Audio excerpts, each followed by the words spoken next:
MPs are about to vote on fire safety laws designed to prevent a repeat of the Grenfell Tower tragedy, with questions over who will foot the bill in protecting homes.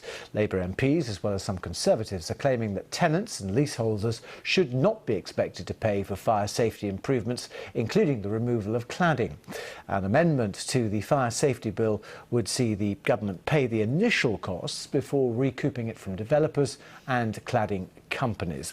Well, Steph Pike owns a flat in a block in Bristol which has been deemed vulnerable to a fire spreading, and she joins me now. It doesn't appear as if this amendment's going to get passed. What is it going to mean for someone like you, indeed tens of thousands of people like you, who have bought flats either just before or around the time of Grenfell or just after? So yeah, if the amendment doesn't get passed tonight, we are kind of back in this limbo position, well, actually even worse position than we've been in to date. So if the amendment doesn't get passed, it effectively puts into law that leaseholders will have to pay for historic fire safety defects. And just remind or tell our viewers, when you bought your flat, how many metres high it is, because it's got to be below or above 18 metres, and who is responsible for the cladding and the fire safety, do you think, when you bought it, and what has subsequently happened? So when I bought the property, obviously it was just after Grenfell that it was completed. Grenfell was in the forefront of everyone's minds, and I asked my solicitor about fire safety and cladding, and all of the replies came back satisfactory. So yeah, I thought it was all completely safe. Sorry, what was the second bit of the question? So you bought the flat thinking everything was fine. Then after Grenfell, when it came to insurances, building controls, what you were then told you were liable for, just explain what was presumably a huge shock when the new guidelines came in.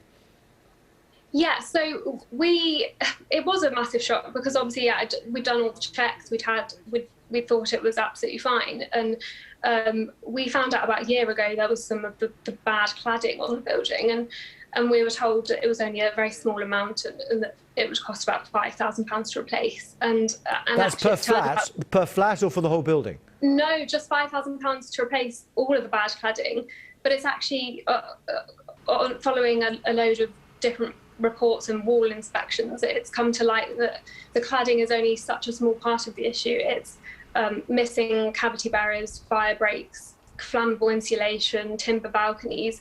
A lot of this was non-compliant at the time the building was signed off. So basically the builders have just put it up as cheaply as possible, and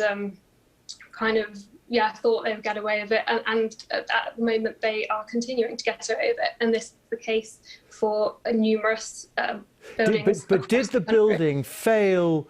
Would it have failed building regulations if the checks had been carried out, or was this common practice before Grenfell fire? I think it's been common practice the whole way through. What I think the issue is that these building checks are not done properly.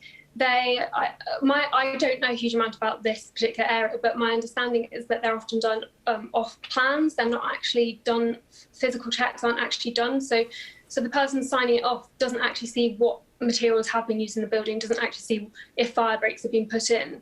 And bizarrely, there seems to be no kind of legal recourse against the people who have signed them off. So every part of the system has failed. The regulations aren't strong enough. So with the bill coming through, who do you think should be paying? Should it be the government, because they've already offered £3.5 billion, haven't they, into a fund? Yeah, and leaseholders absolutely welcome this funding. However, we don't think the taxpayers should pay for this either. This is not the taxpayers doing. This is not leaseholders doing. This is the people who have built these properties that are non-compliant.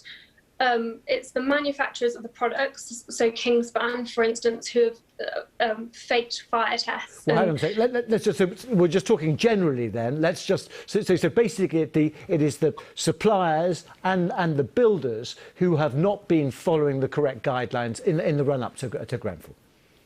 Yeah, it's a combination of many things, I think. I think it's lack of regulation, lack of enforcement, people signing them off incorrectly, and then builders kind of doing what they want, not building buildings in compliance with regulations, and also the manufacturers. So the issue is it's so complex. There are so many different parties to blame, but the only party that isn't to blame is leaseholders, and they're the only ones at the moment that are being made to pay. Yeah, and might not even be able to sell the flat because some mortgage companies won't actually allow people to get a mortgage unless these things are resolved. I'm sorry, it's very complicated, Steph, but we'll both be watching out for the result of that amendment in the next few hours in the Commons. Thank you very much indeed, Steph Pike. Thank you.